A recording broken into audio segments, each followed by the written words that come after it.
कुलदीप एक बार फिर से स्वागत करता हूं आपका अपने YouTube channel excellent English word में। दोस्तों, हमने अभी इसके पहले ट्रांसलेशन के अंतर्गत टेंस की सीरीज स्टार्ट की हुई थी, जिसको हमने सफलतापूर्वक पूरा किया। आज जो है हम एक नया चैप्टर स्टार्ट करने जा रहे हैं, जो कि क्लास 9 से हम पढ़ते आते हैं। इसका नाम नरेशन है। नरेशन हमने क्लास 9 में पढ़ा, क्लास 10 में, उसके बाद क्लास 12 के में भी ये चैप्टर आता है। और उसके बाद अगर आप इंडियन सीडीएस या फिर एसएससी की तैयारी कर रहे हैं तो वहां पर भी ये काफी इंपॉर्टेंट रोल अदा करता है। तो आज हम जो नया चैप्टर स्टार्ट करने वाले हैं वो है हमारा नरेशन।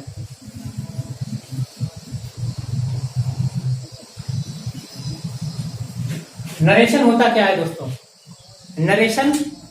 नरेशन में को बेसिकली हम स्पीचेज भी कहते हैं। नरेशन को हम स्पीचेज भी कहते हैं। अब ये स्पीच बेसिकली दो प्रकार से होती है। एक तो होती है, इसको बोलते हैं हम डायरेक्ट स्पीच। क्या बोलते हैं?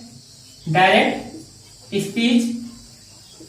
एक होती है इनडायरेक्ट स्पीच। Indirect speech.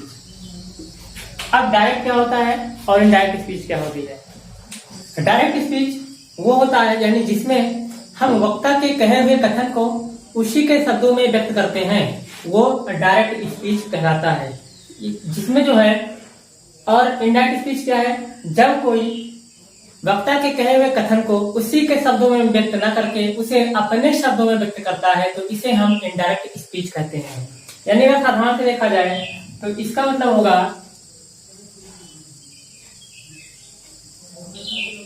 वक्ता के कथन को उसी के शब्दों में व्यक्त किया जाता है। व्यक्त किया जाता है। और अगर हम बात करते हैं इनडायरेक्ट स्पीचेस की, तो यहां पर क्या होता है कि वक्ता के कथन को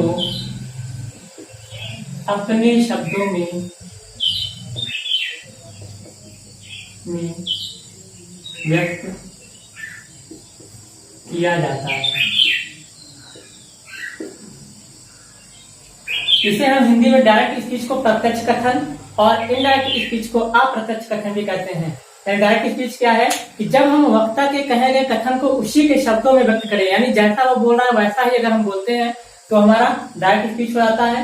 और अगर हम वक्ता के कथन को उसी के शब्दों में व्यक्त ना करके उसे हम उसमें कुछ फेर बदल करके अपने शब्दों में व्यक्त करें, तो वो हमारा इनडायरेक्ट स्पीच कहलाता है। बेसिकली दोस्तों, यहाँ पर जो है ट्रांसफॉर्मेशन का एक रूल अप्लाई होता है। इसे बोलते हैं हम ट्रांसफॉर्मेशन। और ट्रांसफॉर्मेशन के बारे में आप जानते ही होंगे। ट्रांसफॉर्मेशन का मतलब होता है कि वाक्य का स्ट्रक्चर तो बदल जाए लेकिन इसकी मीनिंग पे कोई फर्क नहीं पड़ना चाहिए। यानी change in the structure but meaning does not change. मतलब कि वाक्य का स्ट्रक्चर तो बदल जाए लेकिन वहां पर उसकी मीनिंग में, उसके अर्थ में कोई परिवर्तन नहीं होना चाहिए। इसी को हम कहते हैं ट्रांसफॉर्मेशन।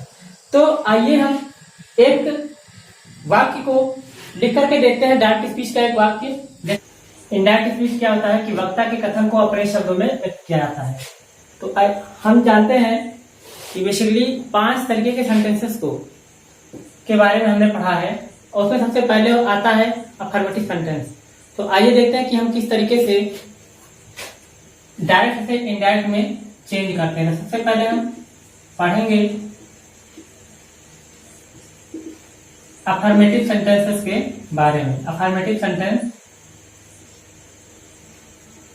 को किस तरीके से चेंज किया जाता है। तो यहां पर हम सबसे पहले आइए एक सेंटेंस लिख के देखते हैं। डायरेक्ट में एक सेंटेंस लिखा, जैसे एक स्ट्रक्चर हम एक सेंटेंस बना के देखते हैं कि Ram said to Seema I am going to school. और ये डायरेक्ट काम बंद कर देते हैं। देखिए यहाँ पर दोस्तों, सबसे पहले हम नरेशन में इनको चेंज करना सीखें उससे पहले हम आईएएस डायरेक्ट सेंटेंस जो हमारा दिया होता है इसके अलग अलग पार्टों को हम जान लेते हैं कि इनको हम किस नामों से पहचानते हैं। जैसे देखिए यहाँ पर ये राम का जिक्र सबसे पहले हुआ है। राम सेड टू सीमा, राम सीमा से कहता है I am going to school, मैं स्कूल जा रहा हूँ। तो यहाँ पर राम जो है वाक्य को कहने वाला है, यानी इस रिपोर्टेड स्पीच को कौन बोल रहा है, राम बोल रहा है। तो राम को हम यहाँ पर मेंशन करते हैं स्पीकर। इसको आप सब्जेक्ट भी कह सकते हैं लेकिन हम इसको मेंशन करेंगे स्पीकर बोलेंगे। और हम इसकी बात को सुनने वाला कौन है, सीमा। सीमा इसकी बात को सुनने वाला, तो इसको हम बोलेंगे लिसनर। और ये शेड टू लिखा हुआ यहाँ पर मिलता है हमको शेड टू, इसको हम बोलते हैं रिपोर्टिंग वर्ब। क्या बोलते हैं, रिपोर्टिंग वर्ब बोलते हैं यहाँ पर। अब राम ने जो कुछ भी बोला, राम जो कुछ भी बोलता है उसकी कही हुई बातों को हम इनवर्टेड कॉमा के अंदर लिखते हैं और इस इनवर्टेड कॉमा के अंदर की लिखी हुई बात को हम बोलते हैं रिपोर्टेड स्पीच। क्या बोलते हैं, रिपोर्टेड स्पीच।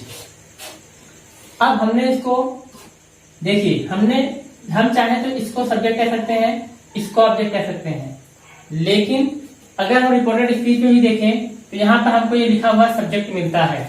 तो चूंकि हम बार बार कंफ्यूज ना हो इसलिए हम हमेशा रिपोर्टिंग वर्ब में आए हुए इस सब्जेक्ट को हमेशा हम स्पीकर कहेंगे और इस ऑब्जेक्ट को हमेशा हम लिसनर कहेंगे। तो ये तो था बेसिक सी जानकारी डायरेक्ट सेंटेंस में दिए हुए चीजों को पहचानने की। जो कहने बोलने वाला होता है वो स्पीकर, सेड टू का जो लिखी चीजें आती है हमारा होता है रिपोर्टिंग वर्ब, जो है वर्ब दी होती है वो रिपोर्टिंग वर्ब होता है, और जो हमारा सुनने वाला होता है वो होता है हमारा लिसनर। नेक्स्ट आया, अब हमारा स्पीकर जो कुछ भी बोलता है वो होता है हमारा रिपोर्टेड स्पीच। तो आइए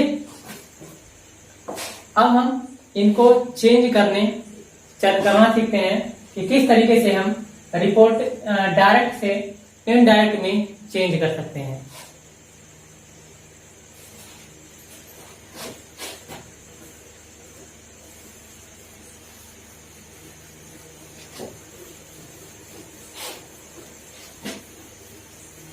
कि डायरेक्ट से इनडायरेक्ट में बदलने के सामान्य के नियम ये क्या होते हैं। जैसे हमको एक सेंटेंस मान लीजिए दे रखा है, हम सबसे पहले सेंटेंस लिख लेते हैं। जैसे हमारा सेंटेंस है Ram said to Meera I am going to school. तो यहां मैंने बताया आपको कि जो हमारा पार्ट है रिपोर्टेड स्पीच है, रिपोर्टेड स्पीच, और ये हमारा पार्ट है ये था हमारा रिपोर्टिंग वर्ब, रिपोर्टिंग वर्ब। अब ये हमारी रिपोर्टिंग वर्ब है, रिपोर्टिंग वर्ब में हमको बेसिकली देखने को मिलता है से। क्या देखने को मिलता है, हमको देखने को मिलता है रिपोर्टिंग वर्ब के स्थान पर से। अब ऐसे आपका कई तरीके से लिखा हो सकता है, से जो है कई तरीके से लिखा हुआ मिल सकता है।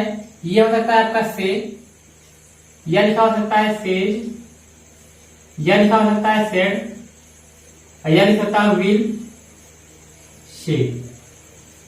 यानी प्रेजेंट टेंस में, पास्ट टेंस में या फिर फ्यूचर टेंस में लिखा हुआ मिल सकता है। तो हम देखेंगे कि अगर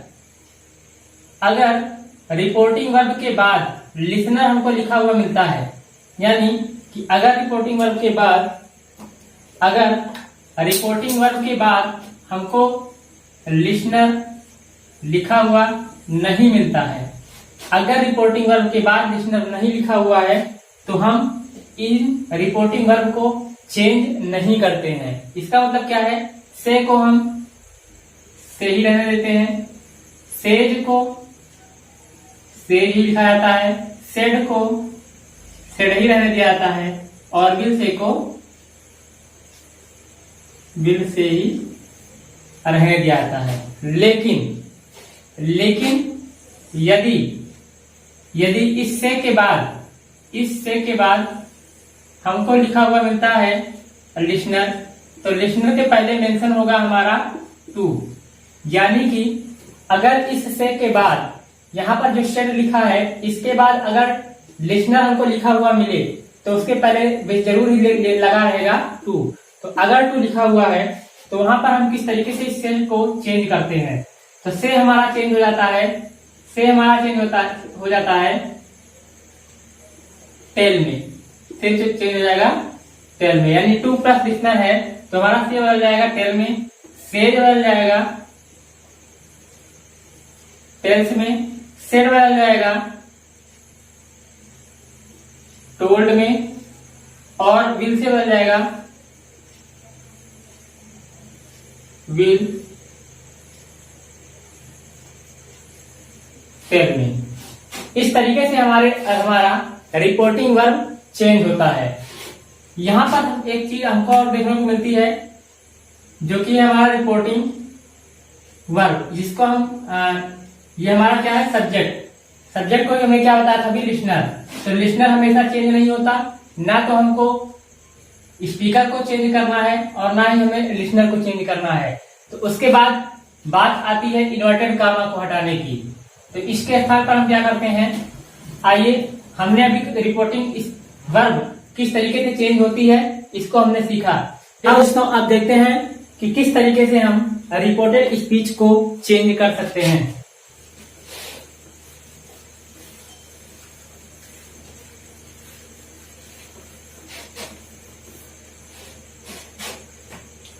जब हम बढ़ते हैं रिपोर्टेड स्पीच की तरफ बढ़ते हैं तो सबसे पहले हमको देखने को लिए मिलता है ये इन्वर्टेड कॉमा, यानी रिपोर्टेड स्पीच की तरफ जब बढ़ते हैं तो सबसे पहले हमको देखने को मिलता है इन्वर्टेड कॉमा। इन्वर्टेड कॉमा को हम चेंज करते हैं और यहाँ पर हम यूज करते हैं सुटेबल कंजंक्शन। इन्वर्टेड कॉमा को हम हटाते हैं और इसके स्थान पर हम यूज करते हैं कोई कंजंक्शन।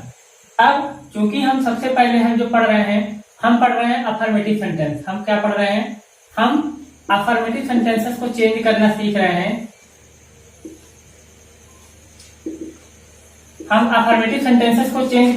रहे हैं। दोस्तों, इसलिए यहाँ पर जो है हम कंजंक्शन के नाम पर यूज करते हैं दैट का।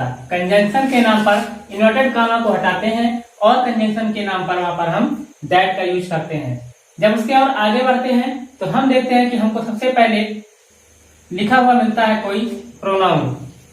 ये होता है पर्सनल प्रोनाउन। तो पर्सनल प्रोनाउन बेसिकली दोस्तों संख्या में 7 होते हैं। पर्सनल प्रोनाउन, अब हम देखेंगे किस तरीके से हम पर्सनल प्रोनाउन में चेंज करते हैं। जिसको हम प्रोनाउन परिवर्तन के नाम से जानते हैं। तो पर्सनल प्रोनाउन जो होते हैं दोस्तों,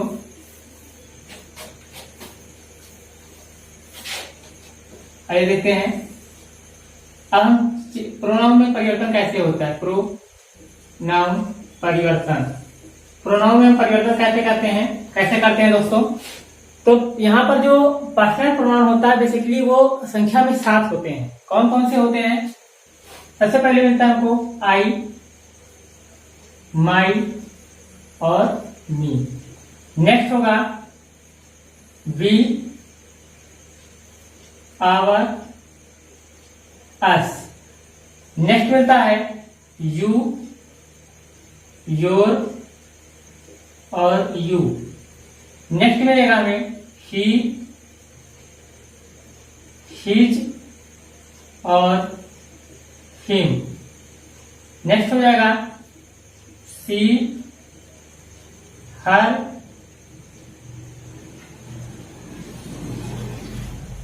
हर्स। सी, हर्स, हर। नेक्स्ट मिलेगा ही, सी, इसके बाद आएगा इट, इट्स और इट। नेक्स्ट हो जाएगा दे,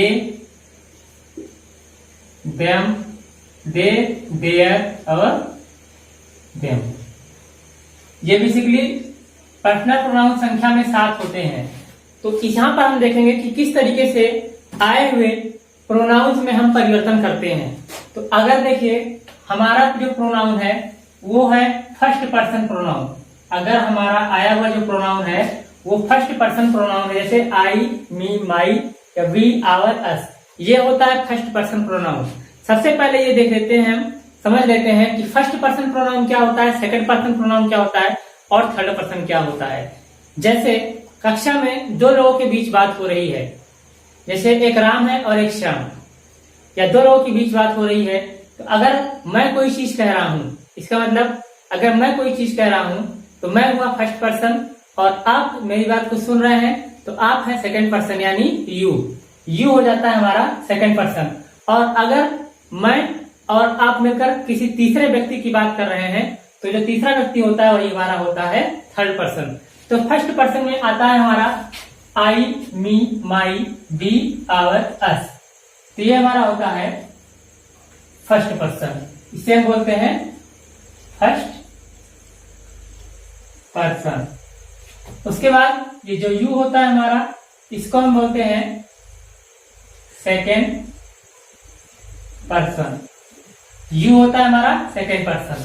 अब मैं अकेले अगर बोल रहा हूं तब तो ये भी फर्स्ट पर्सन, यानी मैं भी फर्स्ट पर्सन हूं, लेकिन वी कैसे फर्स्ट पर्सन हुआ?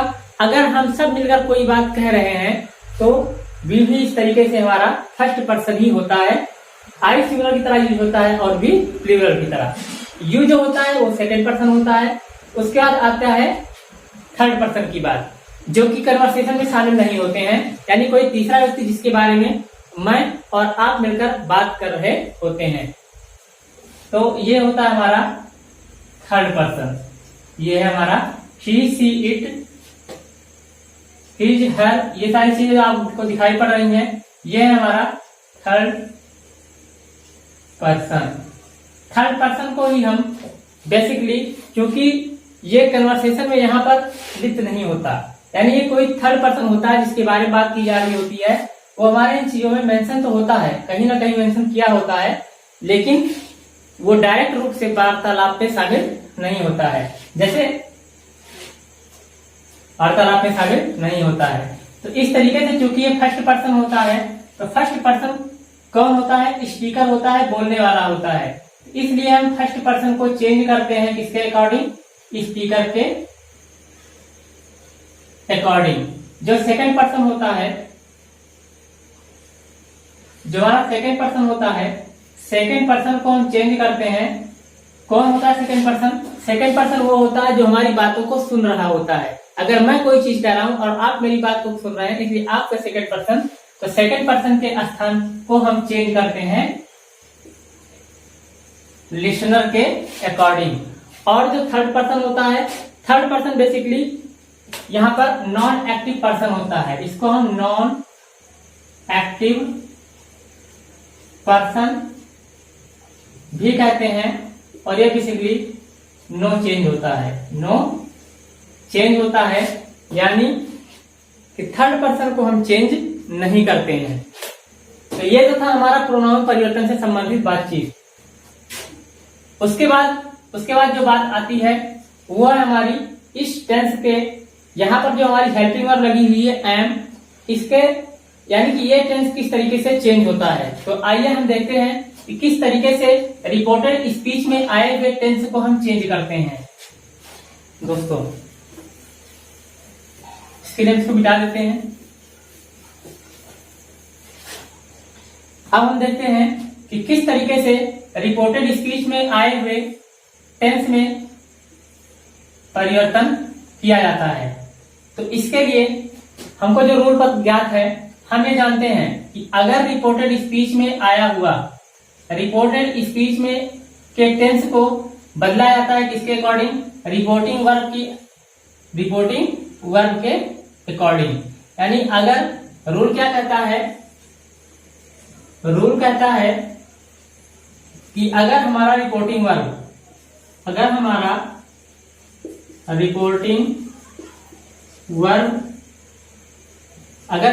हमारा है प्रेजेंट अथवा फ्यूचर टेंस में तो हम रिपोर्टेड स्पीच, जो हमारा रिपोर्टेड स्पीच है, क्या करते हैं हम रिपोर्टेड स्पीच के टेंस को चेंज नहीं करते। इसका मतलब ये हुआ कि अगर हमारा ये रिपोर्टिंग वर्ब में आया हुआ जो हमारा यानी हमारे रिपोर्टिंग वर्ब का जो टेंस है अगर ये प्रेजेंट या फ्यूचर में है तो रिपोर्टेड स्पीच में के हम टेंस में कोई परिवर्तन नहीं करते हैं। दूसरी बात, अगर रिपोर्टिंग वर्ब पास्ट टेंस में है, किसमें है, पास्ट में है, तो रिपोर्टेड स्पीच का टेंस चेंज किया जाता है। अब हम ये देखेंगे कि किस तरीके से हम रिपोर्टेड स्पीच के टेंस को चेंज करते हैं। तो उसके लिए आइए देखते हैं कि किस तरीके से हम रिपोर्टेड स्पीच के टेंस को चेंज करते हैं दोस्तों।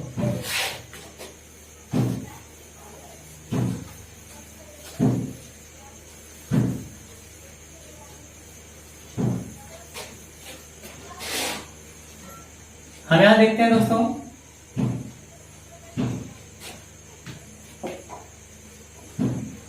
अगर हमारा रिपोर्टिंग वर्ब पास्ट टेंस में है तो रिपोर्टेड स्पीच के टेंस को हम किस तरीके से चेंज करते हैं, आइए देखते हैं।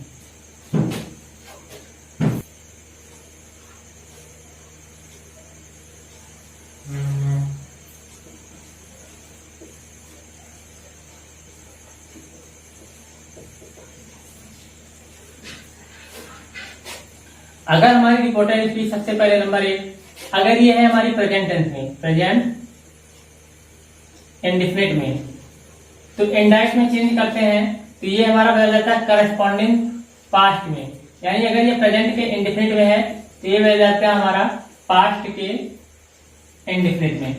नेक्स्ट है, अगर ये प्रेजेंट के कॉन्टिन्यूअस में है तो ये बदल जाता है पास्ट के कॉन्टिन्यूअस में।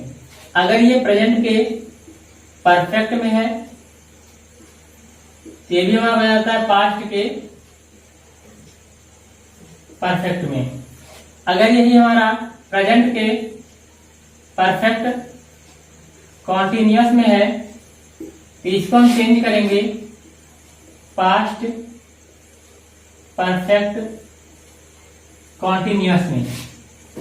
अगर हमारी रिपोर्टेड स्पीच प्रेजेंट इंडेफिनिट में है तो इनडायरेक्ट में इसको हम चेंज करेंगे तो ये हो जाएगा हमारा पास्ट इंडेफिनिट में। प्रेजेंट कॉन्टिन्यूअस का है तो पास्ट कॉन्टिन्यूअस में चेंज हो जाएगा, प्रेजेंट परफेक्ट में है तो पास्ट परफेक्ट में चेंज हो जाएगी, और प्रेजेंट कॉन्टिन्यूअस में है तो पास्ट, अगर ये हमारा प्रेजेंट परफेक्ट कॉन्टिन्यूअस में है तो पास्ट परफेक्ट कॉन्टिन्यूअस में इसको हम चेंज कर देते हैं। इसी तरीके से दोस्तों, अगर ये हमारा यहाँ पर हमको लिखा हुआ मिलता है मे, तो इसका पास्ट बन जाता है माइट। अगर हमको यहाँ लिखा हुआ मिलता है कैन, इसका पास्ट बन जाता है कुड। अगर यहां पर हमको मिलता है विल या शैल तो इसको हम चेंज करते हैं वुड में। तो आइए अब हम देखते हैं कि किस तरीके से अगर डायरेक्ट स्पीच में ही चीजें हमको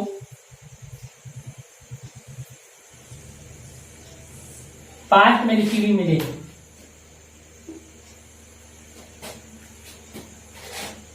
इसको हम थोड़ा किनारे लिख लेते हैं दोस्तों, जिससे कि आपको देखने में आसानी हो। जैसे लिखा था हमने Ram said to Meera I am going to school, इसको हम थोड़ा किनारे लिख लेते हैं। Ram said to Meera I am going to school. अब देखिए इसको हम मिटा देते हैं।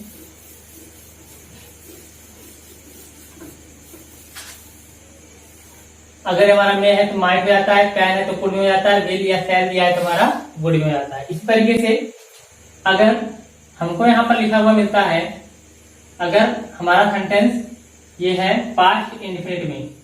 अगर ये हमारा लिखा हुआ मिलता है हमको पास्ट इंडिफिनिट में, तो इसको हम चेंज कर देते हैं, या ऐसे सीधे बहुत ही अच्छे तरीके से समझते हैं कि अगर ये हमको डायरेक्ट में लिखा हुआ मिलता है पास्ट में, तो इसको हम चेंज कर देते हैं मोर पास्ट में। इसका मतलब क्या हुआ? इसका मतलब ये हुआ कि अगर हमें डायरेक्ट में रिपोर्टेड स्पीच लिखी हुई मिलती है पास्ट इंडिफिनिट में, तो इसको हम चेंज कर देते हैं पास्ट के, यानी कि मोर पास्ट इंडिफिनिट। इसका मोर पास्ट क्या बनेगा? पास्ट परफेक्ट बन जाएगा, पास्ट परफेक्ट। अगर ऐसी हमको लिखी हुई मिलती है पास्ट कंटिन्यूअस में, इसका मोर पास्ट बनाएंगे तो हमको मिलेगा पास्ट परफेक्ट कंटिन्यूअस। उसके बाद अगर हमको लिखा हुआ मिलता है पास्ट परफेक्ट, पास्ट परफेक्ट लिखा हुआ मिलता है, तो इसका हम और ज्यादा पास्ट नहीं बना सकते, इसलिए नो चेंज हो जाएगा। इसी तरीके से अगर पास्ट परफेक्ट कॉन्टिन्यूअस लिखा हुआ मिलता है, इसको भी हम और ज्यादा पास्ट नहीं बना सकते, इसलिए ये चीजें भी नो चेंज रहती हैं। तो आइए अब हमने सारी चीजों को चेंज करना सीख लिया। सबसे पहले हमने ये सीखा कि किस तरीके से हम रिपोर्टिंग वर्ब को चेंज करते हैं। उसके बाद हमने देखा कि किस तरीके से रिपोर्टेड स्पीच के इस कॉमा को हटाते हैं और उसके स्थान पर हम अफर्मेटिव सेंटेंस में कंजंक्शन के स्थान पर यूज करते हैं दैट। उसके बाद बात आती है प्रोनाउन परिवर्तन की। तो प्रोनाउन को भी चेंज करना हमने सीखा कि अगर हमारा फर्स्ट पर्सन का प्रोनाउन है तो उसको हम चेंज करते हैं स्पीकर के अकॉर्डिंग। अगर हमारा सेकंड पर्सन का प्रोनाउन है तो उसको हम चेंज करते हैं लिसनर के अकॉर्डिंग। और अगर हमारा थर्ड पर्सन का प्रोनाउन है तो उसको हम चेंज नहीं करते हैं। तो इसके बाद बात आती है कि आइए हम देखते हैं कि किस तरीके से इस सेंटेंस को हम इनडायरेक्ट स्पीच में बदलेंगे। सबसे पहले लिखा हुआ है राम सेड टू मीरा, तो यहाँ हम क्या लिखेंगे? राम। अब सेड टू के स्थान पर अभी मैंने बताया था कि अगर सेड के साथ राम सेड लिखा हुआ है और उसका अगर टू प्लस लिसनर लिखा हुआ है, तो इस सेड को हम बदल देते हैं टोल्ड में। क्या हो जाएगा? राम टोल्ड मीरा। और अब हम यहाँ पर क्या करेंगे? कॉमा इन्वर्टेड कॉमा को हटाएंगे, उसकी जगह पर एक कंजंक्शन लगाते हैं जिसका नाम है दैट। तो राम टोल्ड मीरा दैट। अब आई को हमने बताया था, आई हमारा फर्स्ट पर्सन का प्रोनाउन है और इस फर्स्ट पर्सन के प्रोनाउन को हम चेंज करते हैं अपने स्पीकर के अकॉर्डिंग। और स्पीकर हमारा है राम, और राम के अकॉर्डिंग यहाँ पर क्या हो जाएगा? ही, दैट, ही और एम। अब चूंकि ये एम जो है हमारा इसका टेंस है, टेंस हमारा चेंज होता है रिपोर्टिंग वर्ब के आधार पर। हमारा रिपोर्टिंग वर्ब जो है पास्ट टेंस में है, इसलिए हम इसको चेंज करेंगे। तो चूंकि ये किस टेंस में है, अगर देखा जाए बेसिकली तो प्रेजेंट कॉन्टिन्यूअस है, और प्रेजेंट कॉन्टिन्यूअस को हम चेंज करते हैं पास्ट कॉन्टिन्यूअस में। तो एम की जगह जाएगा he was going to school. तो Ram said to Meera I am going to school. इसको अगर हमने इंडायरेक्ट में चेंज किया, ये हमारा बना Ram told Meera that he was going to school. तो आज के लिए इतना ही दोस्तों। इसके नेक्स्ट चैप्टर में हम इसको और विस्तार से इसके बारे में जानकारी प्राप्त करेंगे। तो तब तक के लिए धन्यवाद। वीडियो अगर अच्छी लगी है तो इसको लाइक करें, हमारे चैनल को सब्सक्राइब करें और अपने दोस्तों को भी इसे शेयर करें।